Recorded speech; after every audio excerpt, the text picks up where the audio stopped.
Hi, I'm George Morrow, Utility Director for the City of Lompoc, and I thought we'd talk today a little bit about brownouts.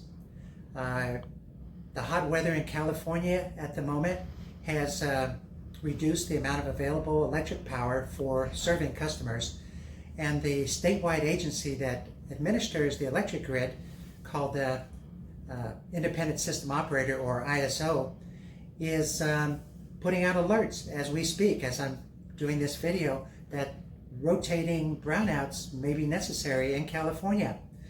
And it's been since 2001 since we've had rotating brownouts, so we're dusting off all the plans and procedures for doing this. And I wanted to let you know what our thoughts are about how these rotating brownouts will work. So initially, electric utilities like the City of Lompoc, all of those in the state that are involved with the ISO, will get a notice that we're to curtail a certain amount of our customer load within typically a very short period of time, like 10 or 15 minutes. So we'll be doing that. There's large penalties if we don't respond within the time frames that we have to. So we'll be curtailing and reducing a circuit at a time is our current plan. As long as that circuit has enough capacity to meet our requirements, we're going to turn off one electrical circuit.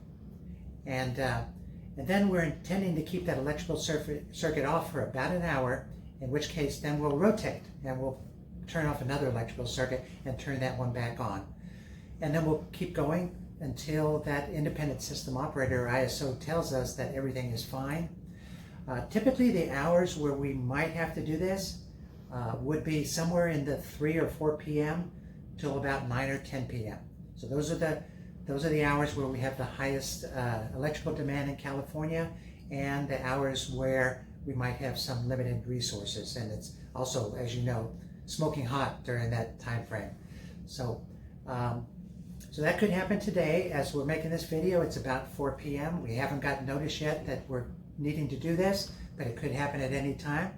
And our intention is to put out as much information as we can through the city's communication sites and social media to let you know that we're doing brownouts, rotating brownouts, and two, what we think might be the next circuit.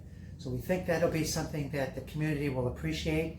We'll try to give a geographic boundary of the circuit we'll turn off next, so an hour later, and that will let folks prepare. So when you find out we're doing these rotating brownouts, ask you to pay attention to our website and our social media. See if your area is in the queue for the next outage.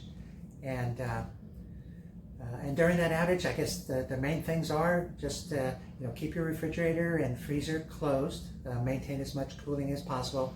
And if the sun is still out and maybe coming in some of your windows as the sun sets, that'd be a good time to close the shades or the blinds to that part of the house, just to kind of keep it as cool as possible. So hang with me.